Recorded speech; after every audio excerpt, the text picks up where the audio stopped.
Io sono arrivato nel 1947 con la mamma, il fratello e la sorella. Ma mio papà è arrivato nel 46, dicembre 46, e poi a Namur ha bifurcato quelli che andavano a Liegi, quelli che andavano a Charleroi-Mons e quelli che venivano nel Brabant Wallon, in siderurgia dunque a Clabec. E quando è arrivato mio papà è stato a alloggiare in questo castello, il château, l'hôtel des Aciéries, qu'on appelle l'hôtel des Aciéries, e erano in 365 uomini da 18 a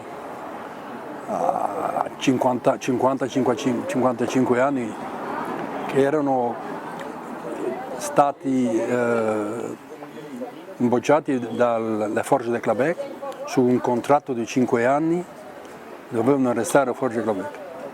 E poi nel 1947 siamo arrivati noi perché mio papà voleva trovare una casa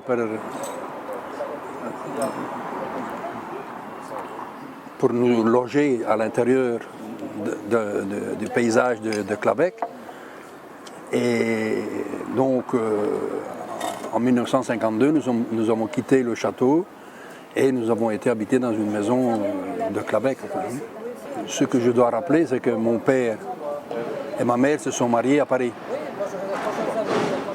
en 1933, quelque chose comme ça, 1932-33. Et on a été fabriqués, nous, à Paris, et puis nous sommes nés en Italie. Donc en 1938, moi j'ai été fabriqué à Paris, et puis je suis né en Italie, à Tricesimo, provincia di Udine, et puis je suis retourné à Paris, et puis en 1939, nous sommes retournés en Italie. On avait les couvertures sur les fenêtres parce qu'on ne pouvait pas voir. Ça, je me souviens, hein. On ne pouvait pas voir à l'extérieur. Et parce qu'il y avait Pipo, qu'on appelait Pipo, cet avion qui faisait le tour et envoyait la police aux endroits où il y avait de la lumière parce qu'on ne pouvait rien voir parce que les bombardements se faisaient entre-temps. Et j'étais dans la cuisine et j'ai ouvert la fenêtre et j'ai dit à mon père, il fait clair. Toi, il m'a donné une baffe, déjà parce que j'avais ouvert les choses, et il est allé voir quand même, et c'était plein de bengales. C'est comme si c'était une journée, pendant la journée, enfin, tellement qu'il y avait des bengales. Et puis j'ai vu ces avions qui passaient et puis qu'on évacuait tout le temps. Enfin, hein. Et les bombardements, ma mère qui pleurait, on allait de la maison jusqu'à près d'une ferme qui était au bas d'une colline. Et on s'arrêtait là quand il y avait un bombardement, on envoyait Moi j'ai vu des arbres, en étant tout petit, j'étais près de ma mère, et que ma mère criait, des arbres qui tombaient, et comme le sketch des bombes et tout ça. Des bombardements dont il y avait des bombes ça je me souviens aussi, une bombe qui n'avait pas sauté et qui était entre les portes comme ça, d'une maison, d'un château où ils étaient propriétaires de la pétrolière qui était devant, où on stockait du pétrole. Parce qu'ils avaient bombardé ça, hein, mais ils n'ont pas touché ça. Ils ont tout bombardé autour, mais ils n'ont pas touché ça. Et le soir même, il y a des gens qui sont allés voler des machines à écrire et tout ça, ils ont passé au-dessus de la bombe, juste après le bombardement. Et quelques jours, ça je ne me souviens pas si c'est le jour après ou quelques jours après, ils sont venus chercher cette bombe et ils sont passés dans la grande rue de chez nous, Via Chiusura là. Mais moi j'avais peur, je suis parti. Et la peur que j'ai peut-être maintenant aussi, c'est peut-être dû à tout ça. Tellement que j'ai eu peur. À Brescia. À Brescia, ça. Mais mon père n'a jamais fait ni de la résistance, ni.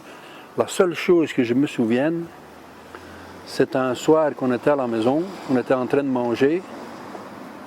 C'était peut-être la fin de la guerre.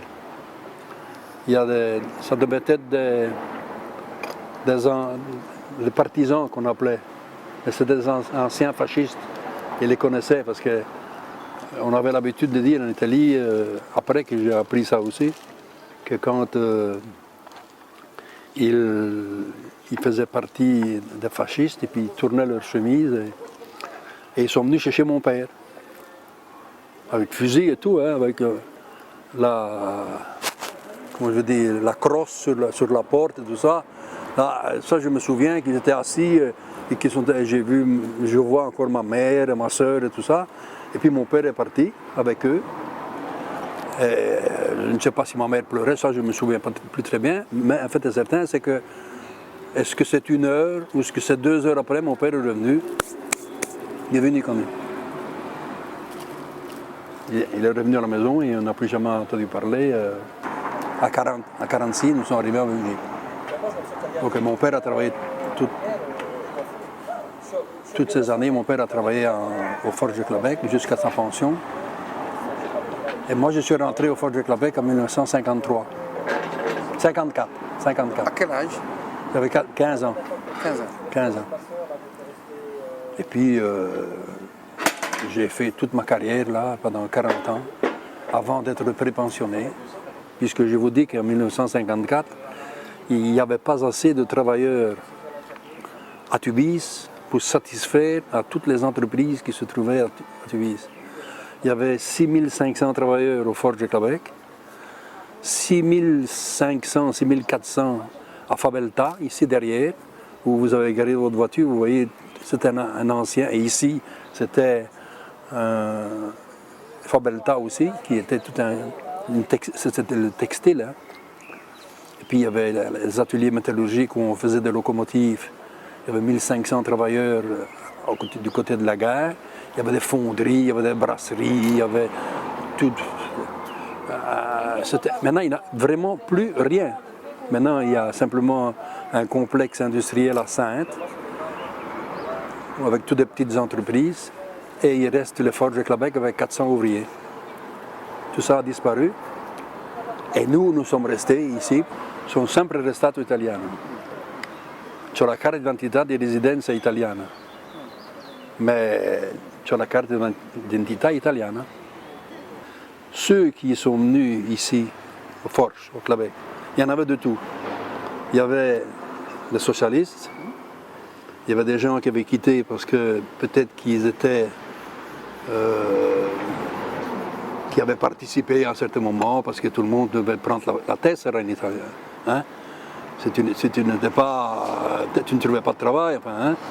D'autres étaient fascistes, d'autres étaient communistes. Politiquement, j'ai eu des gens qui m'ont demandé si je voulais, puisque j'étais délégué syndical, puisque je m'occupais, que je m'intéressais, parce qu'il n'y en a pas beaucoup hein, qui ont fait ça, dans ceux que je connais italiens dans les environs ici. Il y en a 1 ou 2 à la CSC, et peut-être quelques-uns dans les Italiens à la FGTB, mais il n'y a pas beaucoup de gens qui se sont occupés aussi jeunes de politique et de syndicats. Il faut dire aussi que personnellement, je n'ai pas voulu rester dans ce circuit italien au sein de la communauté belge.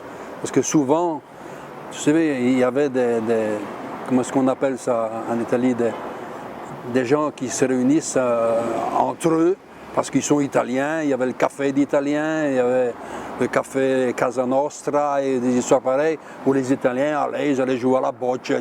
Moi, en étant déjà tout jeune, j'ai quitté ça et je suis allé avec des Belges ou des plus anciens Italiens qui étaient belges, qui sont devenus belges.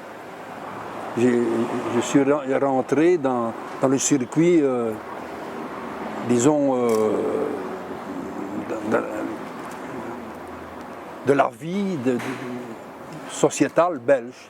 C'est pour ça encore que maintenant je participe à des associations comme le Centre culturel. Il y a 30 ans que je suis au Centre culturel, comme administrateur au Centre culturel. Donc, et je m'occupe là de presque aussi, comme tous les autres, des Belges. Je suis le seul d'ailleurs. Seul Italien qui est au sein du conseil d'administration. Maintenant, il y en a encore 2 autres, des jeunes, mais ils sont belges.